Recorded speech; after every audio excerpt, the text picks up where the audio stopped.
Hello. Here we are reading Healing the Child Within, Chapter 11. The Process of Grieving. If you're enjoying this reading, please subscribe. Thank you. The Process of Grieving, Chapter 11. A trauma is a loss, whether a real loss or a threatened one. We experience a loss when we are deprived or go without something that we have had or valued, something that we needed, wanted, or expected. Minor losses or traumas are also common and subtle, and we often do not recognize them as being a loss. Yet all of our losses produce pain and unhappiness. We call this train of feeling grief. We can also call it the grieving process. When we allow ourselves to feel these painful feelings, and when we share the grief with safe and supportive others, we are able to complete our grief work and thus be free of it. To complete our grief work takes time. The bigger the loss, the longer the time generally required. For a minor loss, we may complete most of the grieving in a few hours, days, or weeks. For a moderate loss, this work may require months to a year or longer. For a major loss, time required for a healthy completion of grieving is usually from 2 to 4 years. Dangers of unresolved grief. Unresolved grief festers like a deep wound covered by a scar tissue, a pocket of vulnerability ever ready to break out anew. When we experience a loss or trauma, it stirs up energy within us that needs to be discharged. When we do not discharge this energy, the stress builds up to a state of chronic distress. Kritzberg calls it chronic shock. With no release, this chronic distress is stored within us as discomfort or tension that may be at first difficult for us to recognize. We may feel it or experience it through a wide range of manifestations, such as chronic anxiety, tension, fear or nervousness, anger, resentment, sadness, emptiness, unfulfillment, confusion, guilt, shame, or, as is common among many who grew up in troubled families, as feeling of numbness or no feeling at all.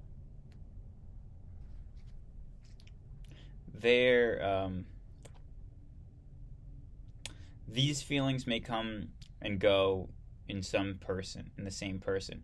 There may be also difficulty sleeping, aches, pains, and stomach complications, and full-blown mental, emotional, and physical illness may result. In short, we pay the price when we do not grieve in a complete and healthy way. If we suffered losses in our childhood for which we are not allowed to grieve, we may grow up carrying several of the above conditions into and throughout our adulthood. We may also develop tendencies towards self-destructive or other destructive behaviors. These destructive behaviors may cause us and others unhappiness, get us into trouble, and can cause us crisis after crisis. When these destructive behaviors are repeated, they may be called a repetition compulsion. It is as if we have an unconscious drive to compulsion to keep repeating one or more of these behaviors, even though they are not usually in our best interest. Children who grew up in troubled and dysfunctional families suffer numerous losses over which they are often unable to grieve in a complete way. The many negative messages that they get when they try to grieve set up a major block. Not feeling and not talking about it. Chapter 6, Table 6. You can refer back to Chapter 6, Table 6 here.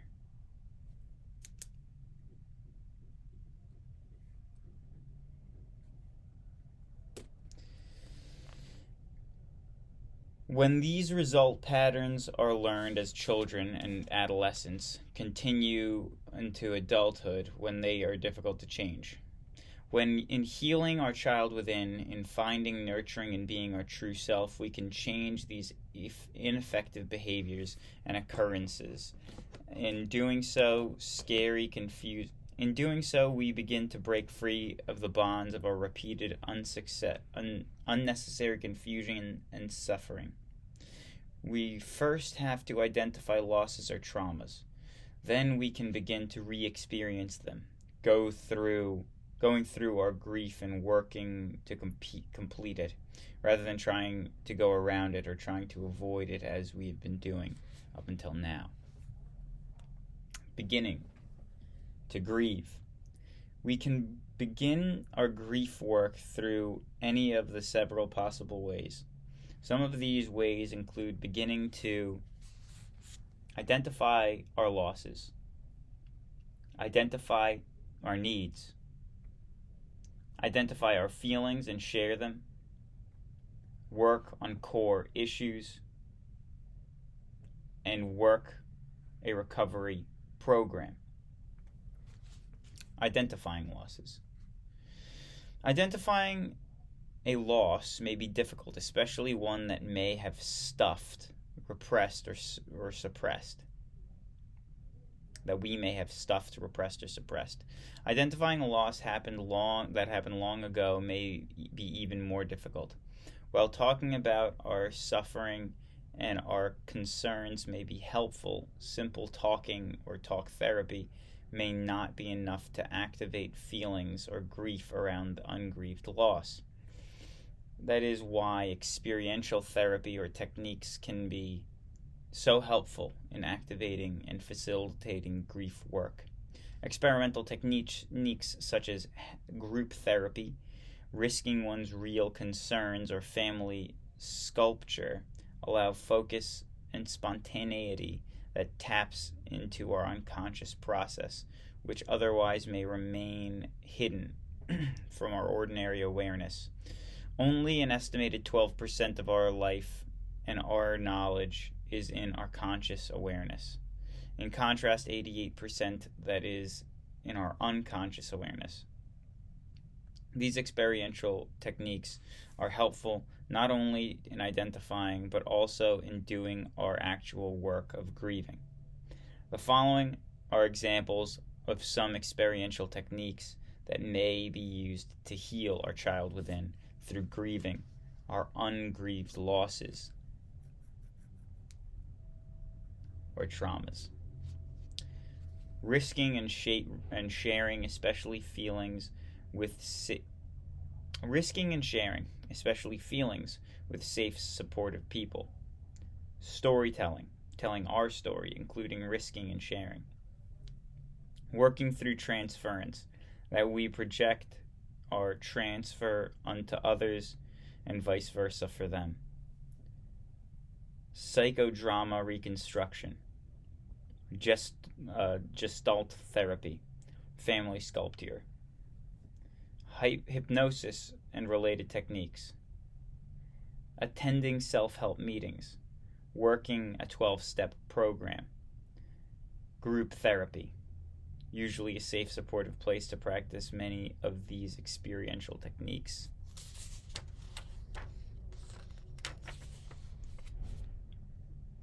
Couples therapy or family therapy, guided imagery, breath work, affirmations, dream analysis, art, movement, and play therapy, active imagination, and using intuition, meditation and prayer, therapeutic body work, keeping a journal or diary.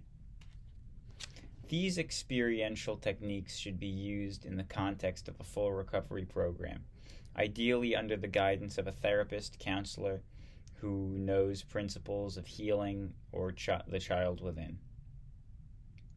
To help further identify our losses, especially ungrieved ones, I have compiled a list of examples of losses.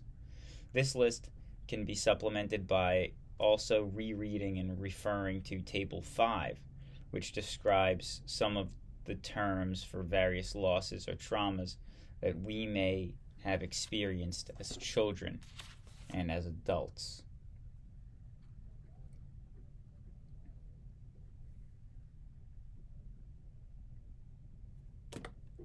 Table 10. Some examples of loss. Important person, close or meaningful relationship.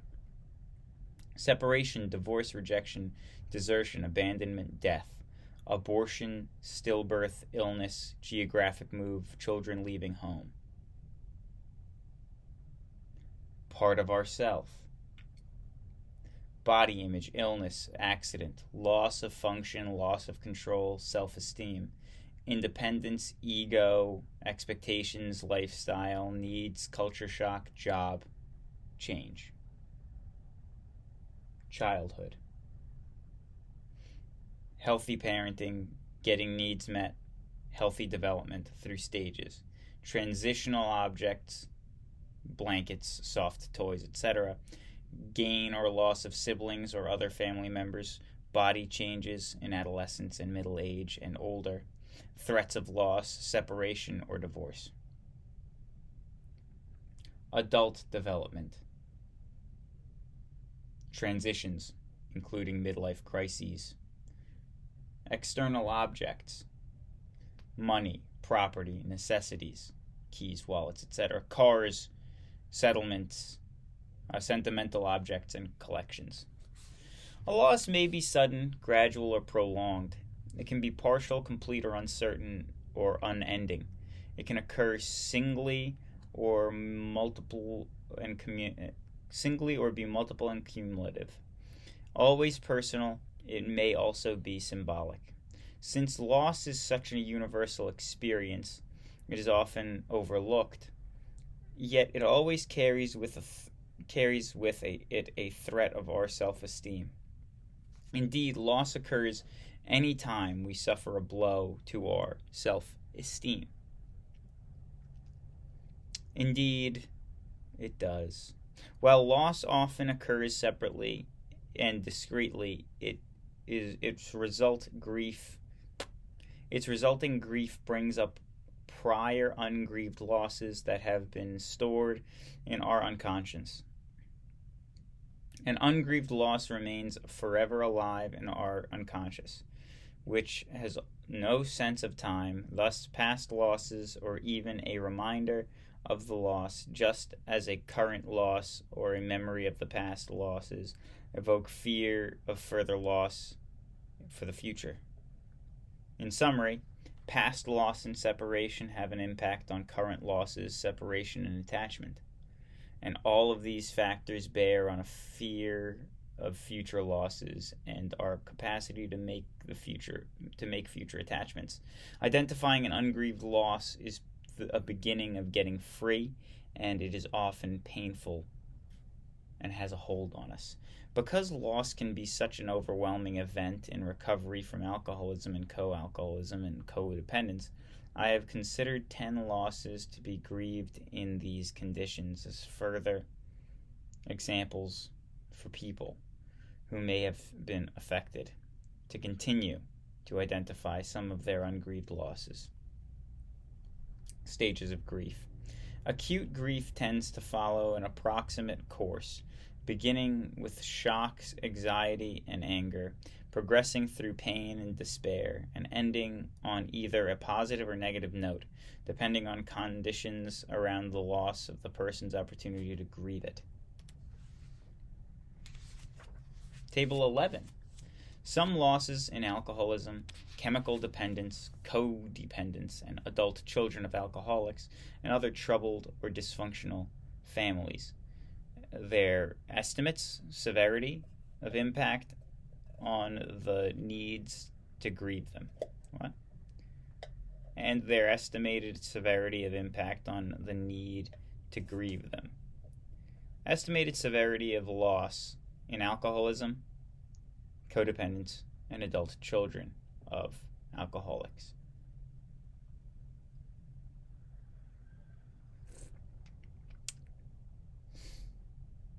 That's a good cup of coffee. This is Very rare. Good cup of coffee. Estimated severity of impact and loss. So the loss. Expectations, hopes, and beliefs. The way that it's graded is with these symbols that I will describe to you now. A single plus sign means some. You know what? I'm just going to read it. That's what I'm going to do. Expectations and beliefs and hopes. Alcoholism, chemical dependence. The estimated severity is moderate. The estimated severity in alcoholics and chemical dependence of self-esteem loss is moderate. The estimated impact of parts of the self being lost, other than self-esteem, is some. Lifestyle, a change in lifestyle, a loss in lifestyle, will have moderate severity on the alcoholic or chemical dependent. Instant altered state of consciousness or pain relief, the alcoholic or drug of the adrenaline high. I'm not sure what this means. We'll have a big, so they lose that anchor, they lose that supplement to their life. Will have a big, much effect on the alcoholic and chemical dependent. Past experiences and relationships, past incomplete developmental stages, and past ungrieved losses and traumas will have a moderate effect on the alcoholic and chemical dependent. And changes in current relationship and threats of future loss will have moderate effects on the alcoholic and chemical dependent, according to this book. On the codependent, experiences of expectations and hopes and beliefs, the loss of them, will have a moderate effect. Self-esteem will have a in-between moderate and massive effect on the codependent. Parts of the self, other than self-esteem, will have some effect on the codependent. Lifestyle changes will have a moderate effect on the codependent. Instant altered state of consciousness and pain relief, the alcohol or the drug or the adrenaline high, the loss of that will have a moderate effect on the codependent. Past unexperienced relationships, past incomplete developmental stages, past ungrieved losses and traumas will have a big effect on the codependent, the loss of them. And changes in current relationships and threats of future loss will have a moderate effect on the codependent. Adult children of alcoholics or chemical dependents, the expectations and hopes and beliefs, the loss of them, will have a moderate effect on them. Self-esteem will have an in-between moderate and massive effect on the adult children of alcoholics. The loss of the parts of self, other than self-esteem, will have some effect on these adult children of alcoholics. Lifestyle changes will have a moderate effect. Instant altered state of consciousness or pain relief will have a moderate effect. Past unexperienced relationships, past incomplete developmental stages, and past ungrieved losses and traumas will have a massive effect on the adult child of an alcoholic. And changes in current relationships, threats of future loss will have an in-between moderate and massive effect on the adult children of alcoholics or chemical dependence. These stages or phases may be further described by breaking them down into more detailed components. Why don't I show you this so you can look at it, because I didn't read it great. If you want to read it, there you go.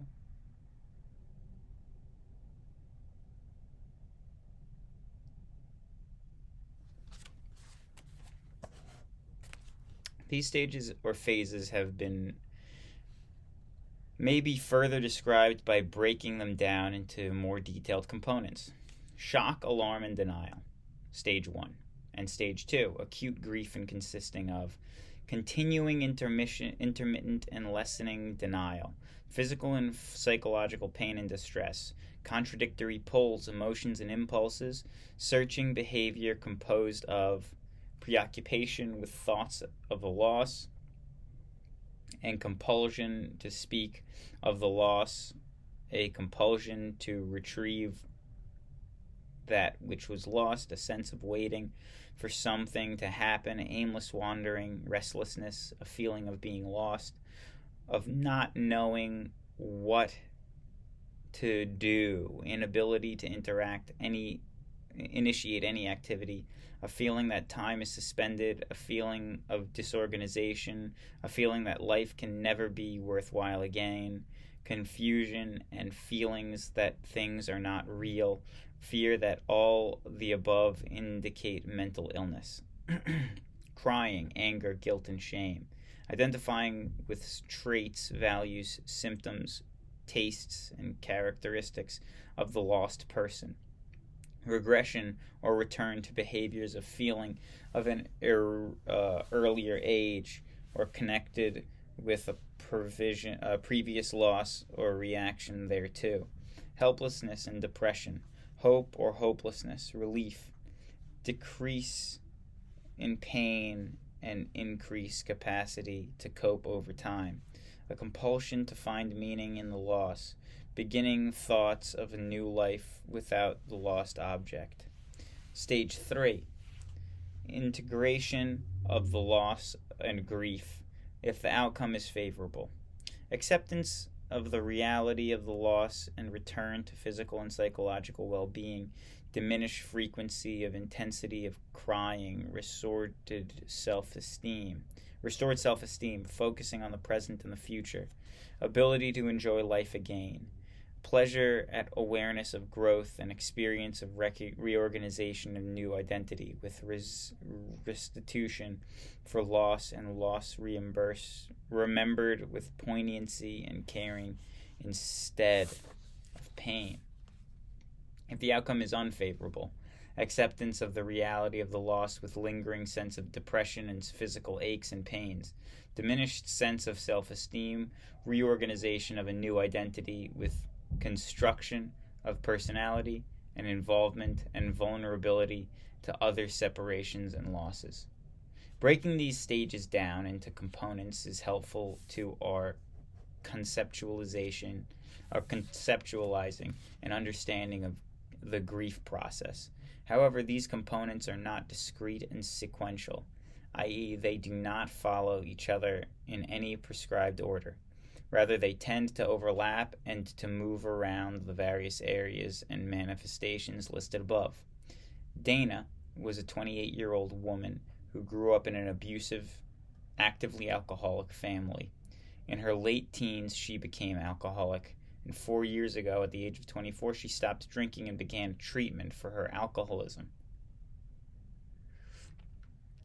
She had been in our therapy group for adult children of alcoholics with other troubled families for about 2 years, making noticeable progress. When she broke up with her boyfriend, she told the group,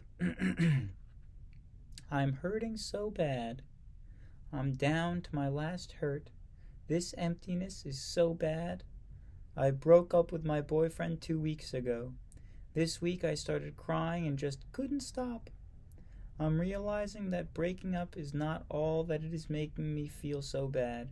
It is my loss of that little girl inside of me. I've been going home every night and crying myself to sleep. Here she cries and takes a long pause." Oh, that was the narrator. Here she cries and takes a long pause. "I just can't believe that little girl was treated as bad as she was. But it's true." In the beginning of the grief, beginning to grieve over one loss, the relationship with her boyfriend, she triggered her unfinished grieving of another loss, the mistreatment and abuse of her child within. This is an example of how grieving is not always as simple as first may appear. Of course, Dana had been grieving the loss of her child within for a long time, although it was an incomplete way. Through the repetition, compulsion of going out with men who mistreated her, by not trusting her sponsor in AA, and by not trusting therapy group for nearly the first year of her joining it, but gradually she began to risk and tell her true story little by little. She is now beginning to break free of the shackles of her codependent self and the repetition compulsion to heal her child within. To work through the pain of grieving, we experience our feelings as they come up for us. Without trying to change them, grief is thus active work. It is mental and emotional labor, exhaustive and exhausting. It is so painful that we often try to avoid the pain around it. Some ways that we may try to avoid grieving include continuing to deny the loss, intellectualizing about it, stuffing our feelings, macho mentality, I'm strong, I can handle it by myself, using alcohol or other drugs, prolonged attempt to get the lost object back. Even though we may get temporary relief by such methods, not feeling our grief only prolongs our pain. Overall, we consume as much energy in avoiding grieving as we would if we went ahead and grieved our loss or trauma. When we feel something, we decrease its power over us. In healing our child within, we may discover that we have been avoiding grief over work, over losses or trauma that happened a long time ago. Yet we suffered much and long through our inability to grieve. For some of us, it may now be time to begin to work through and to complete our grieving. There are many possible ways to facilitate feelings and experiences our feelings as they come up for us. I listed several possible experiential techniques under the identifying our losses above. The first two of these are among the most readily available for us: risking, sharing, and telling our story with safe and supportive people. Thank you, and God bless. And have a good day, evening, or afternoon, depending upon when you watch this.